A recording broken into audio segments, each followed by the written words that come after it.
बिस्मिल्लाहिर्रहमानिर्रहीम अस्सलाम वालेकुम रहमतुल्लाहि वबरकातुहू। आज हम जियोग्राफी के रिलेटेड कुछ क्वेश्चंस जो है वो डिस्कस करेंगे। The first one is the altitude. Altitude जब भी जिक्र किया जाता है तो हम कहते हैं कि distance above the sea level के ऊपर का जितना भी डिस्टेंस होता है उसे हम क्या कहते हैं, आल्टीट्यूड कहते हैं। तो हम डेफिनेशन में क्या कहेंगे, the height of the place और things usually measured from the sea level and surface of the land.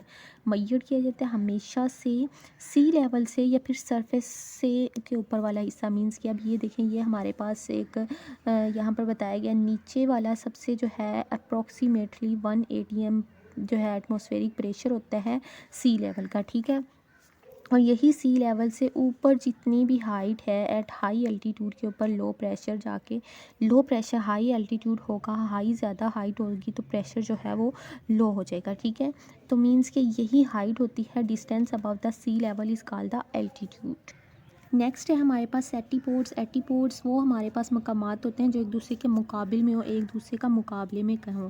तो any place on the earth that is diametrically opposite to each other. अगर आप ये कहेंगे ना any place on the earth that is opposite to each other, तो नहीं, हम कहेंगे डायमेट्रिक का लफ्ज़ यहाँ पर हम जो है वो ज़रूर यूज़ करें, diametrically opposite to each other. और इसका लॉन्गिट्यूड जो होता है वो हमेशा 180 डिग्री सेंटीग्रेड। फॉर एग्जाम्पल ये हमारे पास अर्थ है, ना, तो अर्थ का ये लॉन्गिट्यूड जो होता है 180 डिग्री सेंटीग्रेड होता है। मींस कि ये अर्थ है तो ये इसके एंटीपोड्स है। मींस कि इसके अर्थ का जो नॉर्थ एंड साउथ पोल होता है वो हमारा जो है वो एंटीपोड्स होते हैं, वो एक दूसरे के एंटीपोड्स होते हैं।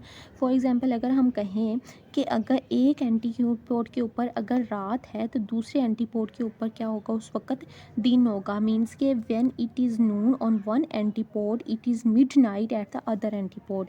मींस के एंटी का मतलब होता है मुखालिफ होना, तो पोल्स का मतलब होता है पोल्स, किसी भी पोल का मुखालिफ होना एक दूसरे के।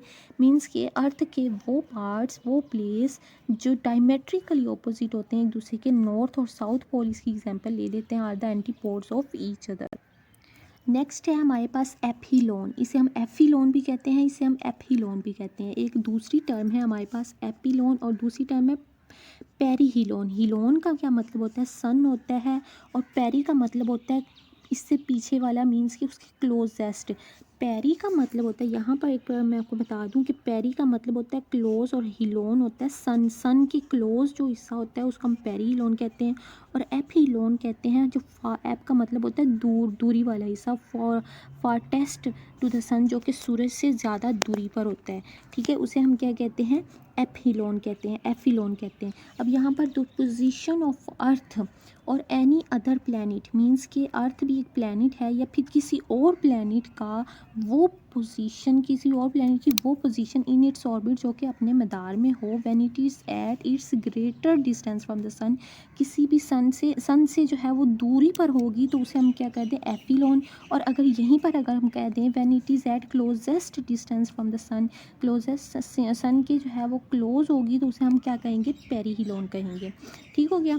अब ये हमारे पास सन है, ये हमारा प्लैनेट है जो अर्थ है। मींस के ये रिवॉल्व कर रही है, अर्थ जो है ना वो सूरज के इर्द गिर्द रिवॉल्व कर रहा है प्लैनेट। और यहाँ पर अगर अगर हमारे पास वो पोजीशन अर्थ का जो कि सन के बहुत ज़्यादा क्लोज होगा तो हम इसे क्या कहेंगे, पेरीहिलोन कहेंगे, ठीक है। और अगर ये डिस्टेंस अगर सन से दूरी पे होगा तो हम एफिलोन कहेंगे। ये बताया गया है कि अर्थ एट 5 जनवरी पर यहाँ पर है, अर्थ एट 5 जुलाई, मीन्स कि एक मंथ के अंदर ये जो है वो कंप्लीट हो जाता होता है, एफिलोन एंड पेरीहिलोन। यहाँ पर एक और टर्म है एपोगी एंड पेरीगी।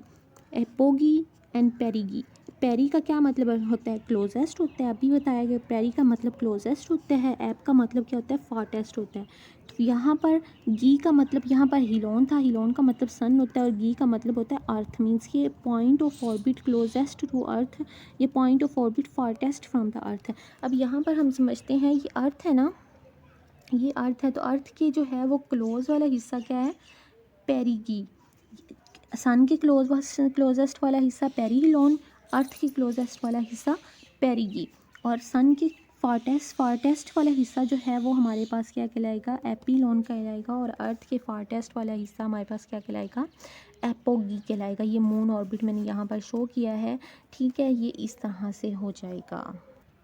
नेक्स्ट हमारे पास क्या है कि आर्कीपेलागो। जज़ीरा नुमा, जज़ीरे को हम कहते हैं आर्किपेलागो।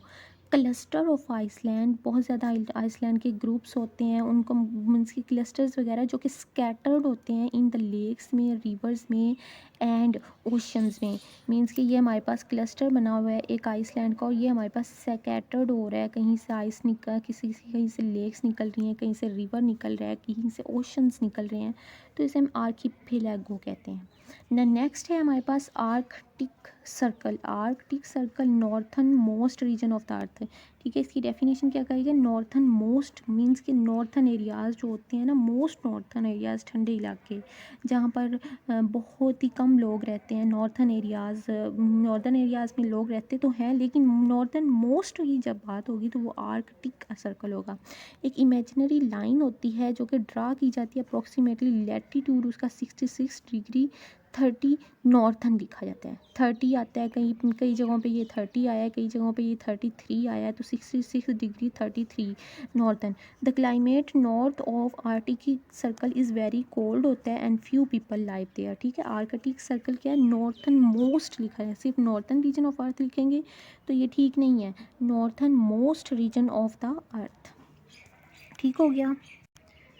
नेक्स्ट हमारे पास टर्म आ जाती है एटमॉस्फेयर। एटमॉस्फेयर क्या है, the mixture of gases that surrounds earth. Means कि जितनी भी गैसेस हैं उन सब का अगर मिक्सचर लिया जाए डेट सराउंड्स द अर्थ। यहाँ पर जो है वो कुछ लेयर्स वगैरह का जिक्र किया गया है। ये हमारे पास अर्थ है, अर्थ की ये लेयर्स होती हैं। ठीक है, troposphere, stratosphere, mesosphere, thermosphere, exosphere. अब ये जो ट्रोपोस्फेयर है इसका डिस्टेंस अर्थ से कितना है, 0 से 12 किलोमीटर होता है। ठीक है, ट्रोपोस्फेयर वो पार्ट होता है जहाँ पर प्लेन्स वगैरह, पैसेंजर्स के प्लेन्स होते हैं, हॉट एयर बैलून्स होते हैं, क्लाउड इसी में आते हैं, विंड्स इसी में आते हैं, वेदर, हमारा जो सी लेवल है वो इसी में आता है, माउंट एवरेस्ट इसी में आती है, इसी में रॉकेट्स वगैरह आते हैं। ठीक हो गया। अब जो है इसके बाद एक ये जो लाइन आती है इसको हम कहते हैं ट्रोपोपास, के मीन्स के ट्रोपो रीजन ख़त्म हो रहा है और इससे आगे स्ट्रेटोस्फेयर का रीजन जो है वो स्टार्ट हो रहा है। ये 1 to 12 किलोमीटर है, तो ये 12 से 50 किलोमीटर है अर्थ से इसका डिस्टेंस। ठीक है, ये वो लेयर है जहाँ पर ओजोन लेयर जो है होती है, और ओजोन लेयर क्या करती है, ब्लॉक करती है सन की रेडिएशंस को। यहाँ पर अगर हम देखें ना, ओजोन लेयर के बारे का जिक्र हो तो गया ही है, तो ओजोन लेयर के बारे में हम देख लेते हैं। ओजोन लेयर एक स्ट्रेटोस्फेयर का एक रीजन है जो कि अब्सॉर्ब करता है। Ozone layer that absorb the most of the sun's ultraviolet radiation, prevent it from reaching the surface planet. Planet की सरफेस पे आने को रोकता है उन अल्ट्रावायलेट रेडिएशंस को that are harmful for the human. ठीक है, इसे हम क्या कहते हैं, ओजोन लेयर कहते हैं। ओजोन जो होता है वो ऑक्सीजन के 3 मालिक्यूल्स के साथ मिलकर बना होता है, ऑक्सीजन 2, तो ऑक्सीजन के 3 एटम्स इसमें मौजूद होते हैं। अब नेक्स्ट हमारे पास क्या होता है कि ओजोन की डिप्लीशन भी हो रही है। क्यों हो रही है, ह्यूमन एक्टिविटीज़ की वजह से ओजोन लेयर के ऊपर एक होल बन गया है, होल पिंच हो गया है through the use of gases chlorofluorocarbon. ये क्लोरोफ्लोरोकार्बन्स कैसे हो रही हैं, इन स्प्रे की वजह से, स्प्रे कैंस में होते हैं, रेफ्रिजरेटर में सबसे ज़्यादा होते हैं, जो घर में ये ओवन वगैरह होते हैं वहाँ से निकलते हैं। तो ये क्या करते हैं, ओजोन की लेयर को, ओजोन के मालिक्यूल्स को ब्रेक कर रहे हैं। ये क्लोरोफ्लोरोकार्बन्स रेफ्रिजरेटर्स और स्प्रे कैंस और जो ओवन वगैरह से निकलते हैं और फिर ऊपर की तरफ जाते हैं, ओजोन लेयर के साथ मिल के रिएक्ट करते हैं और अल्ट्रावायलेट रेडिएशंस की के साथ रिएक्ट करके अल्ट्रावायलेट रेडिएशन की वजह से ये देखें क्लोरोफ्लोरोकार्बन्स ऊपर गए ओजोन लेयर तक, ओजोन लेयर के ऑक्सीजन मालिक्यूल के साथ इन्होंने कंबाइन किया और अल्ट्रावायलेट रेडिएशन की वजह से इन्होंने क्या रिलीज़ किया, क्लोरीन एटम्स को रिलीज़ किया, that destroy the ozone layer molecules, और वहाँ पर एक होल पिंच हो गया है। उसके अलावा हमारे पास जो है ये ग्रीन हाउस इफ़ेक्ट भी जो है बहुत ही ज़्यादा इंपॉर्टेंट होता है। ग्रीन हाउस इफ़ेक्ट भी ट्रोपोस्फेयर आल्सो अब्सॉर्ब, मीन्स कि यही ट्रोपोस्फेयर जो है ना, ट्रोपोस्फेयर का region, troposphere also absorb the heat, heat को अब्सॉर्व करता है और रिफ्लेक्ट बैक करता है from the ground. Is the process is called the green house. की कुछ गैसेस होती हैं, कौन कौन सी है, कार्बन डाइऑक्साइड है, वाटर है और मीथेन गैसेस। ये तीनों गैसेस जो हैं वो ग्रीन हाउस इफेक्ट की होती हैं। ठीक हो गया। अब हमारे पास क्या होता है कि अर्थ है, अर्थ का ट्रोपोस्फेयर हमने देख लिया, ट्रोपोस्फेयर के बाद ट्रोपोपास देख लिया, स्ट्रेटोस्फेयर हमने देख लिया जिसमें ओजोन लेयर होती है, ये 12 to 50 किलोमीटर होती है। स्ट्रेटोस्फेयर के बाद हमारे पास ये जो हिस्सा होता है, ये बाउंड्री होती है, ये हमारे पास कौन सी होती है, स्ट्रेटोपाज होती है, ठीक है। अब ये जो होता है ना, इसके बाद आता है मीज़ोस्फीयर। मीज़ोस्फीयर का ये हिस्सा 50 से 80 किलोमीटर तक होता है। इसमें हमारे पास शूटिंग स्टार्स होते हैं, मेटोर स्टार्स जो होते हैं वो बर्न हो जाते हैं before reaching the earth surface, ठीक है। अब हमारे पास इसमें यही चीज़ें होती हैं, मीन्स के शूटिंग स्टार्स वगैरह होते हैं, मेटोर्स होते हैं, मेटोर्स बर्न्स होते हैं, हो जाते हैं। उसके बाद मेसोस्फीयर के फ़ौरन बाद वाला ये हिस्सा जो होता है वो मेसोपाज कहलाता है। मेसो यहाँ पे पास हो जाती है, रुक जाती है, और आगे थर्मोस्फीयर का हिस्सा जो है वो स्टार्ट होना शुरू हो जाता है। ये जो होता है 80 से 800 किलोमीटर तक होता है। बाज़-औक़ात ये जो होता है ये कहा जाता है 85 तक किलोमीटर तक कहा जाता है, और 85 से आगे ये 800 किलोमीटर तक का। इसमें हमारे पास ये सारे सेटेलाइट्स वगैरह होते हैं। थर्मोस्फेयर मींस के टेम्परेचर इसमें ज़्यादा होता है, सारे सेटेलाइट्स वगैरह यहाँ पर होते हैं। इसके बाद थर्मोपास आता है, पर थर्मोपास के बाद एक्सोस्फेयर आता है। ये 800 से 3000 किलोमीटर तक का रीजन होता है, और इसमें सारे हमारे पास जो सेटेलाइट्स टेक्नोलॉजीज़ बनाती हैं साइंटिस्ट, सारे सेटेलाइट्स वहाँ पर जाते हैं, सारी स्पेसशिप्स वगैरह के बारे में यहाँ पर डिस्कस होते हैं।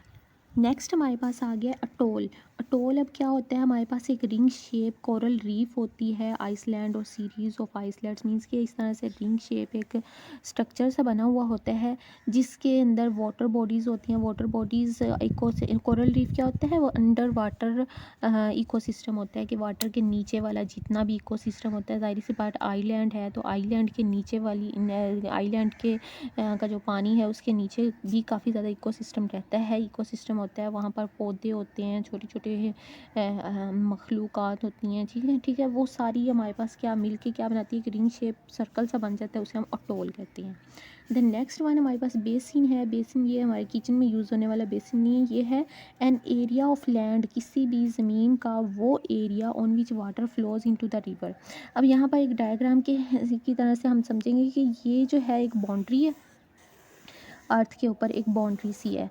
अब इस बाउंड्री के अंदर ये जो शो हो रहे हैं, ये हमारे पास कोई भी नदी नाले लेक्स जो भी होते हैं, ये सारी चीज़ों का पानी हमारे पास मिल के इस दरिया के अंदर आ रहा है। मींस कि ये इस दरिया का ये वाला हिस्सा बेसन है। इस दरिया का बेसन क्या है, एक ये बाउंड्री है, जिनके ये सारे जो है वो रिवर्स हो गए, ठीक है। ये सारे जो है वो छोटे छोटे लेक्स हो गई, और नदी नाले छोटे छोटे बन गए। तो ये सब का पानी हमारे पास ऐड होके इस बड़े दरिया में इंटर हो रहा है। इसे हम क्या कहेंगे, बेसिन कहेंगे, बाउल टाइप चीज़ होती है, ठीक है। अब हमारे पास नेक्स्ट क्या होती है, वैली है। वैली हमारे पास क्या है, tropical low land surrounded by hills and mountains, ठीक है। अब जो है हमारे पास, अब देखें ना, हमारे पास इधर हमारे पास पहाड़ बने होंगे, हिल्स और माउंटेन्स दोनों साइड पे होती हैं, दोनों साइड पे हिल्स और माउंटेन्स होती हैं, और दरमियान में एक छोटी सी नदी सी बनी हुई होती है। मींस कि एक जो है वो टेढ़ा मेढ़ा रास्ता सा बन रहा होता है। इन माउंटेन्स और हिल्स से जो पानी गिरता है, या फिर कोई बर्फ़ होती है, वहाँ का पानी आहिस्ता आहिस्ता फ्लो करता करता वहाँ पर आ जाता है, फिर वहाँ से बहना शुरू हो जाता है। तो इसे हम क्या कहेंगे, ये वैली कहेंगे। ओके हो गया। वैली में और बेसिन में डिफरेंस हो गया। एक बाउंड्री होती है जहाँ पर सारा पानी निकल के एक दरिया में आता है, और ये जो साइडों पे हिल्स और माउंटेन्स होते हैं, और दरमियान वाली जो बाउंड्री सी बनी होती है, टेढ़ा मेढ़ा रास्ता बना होता है, उसको हम वैली कहते हैं। अब ड्रेनेज क्या होता है, ड्रेनेज लाइक जिसे हम झरना कहते हैं, उसे हम ड्रेनेज कहते हैं। The system of flowing water from higher level to the lower level. अब ये क्या होता है, लाइक अगर आप इस पिक्चर को देखें तो आपको हाँ, पता चलेगा कि ये हमारे पास एक अपर लेवल है, इसके नीचे जो है ये पानी गिर गिर रहा है, ठीक है। ये पानी काफ़ी अपर लेवल से जो है वो गिर रहा है, और अचानक से नीचे आ रहा है, तो ये झरना टाइप जिसे हम कहते हैं, झरना सा बना हुआ है। तो वो झरना क्या होता है, बेसिकली ड्रेनेज होता है। हर लेवल से पानी जो है वो लोअर लेवल में आता है, बहुत ही ज़्यादा तेज़ स्पीड के साथ।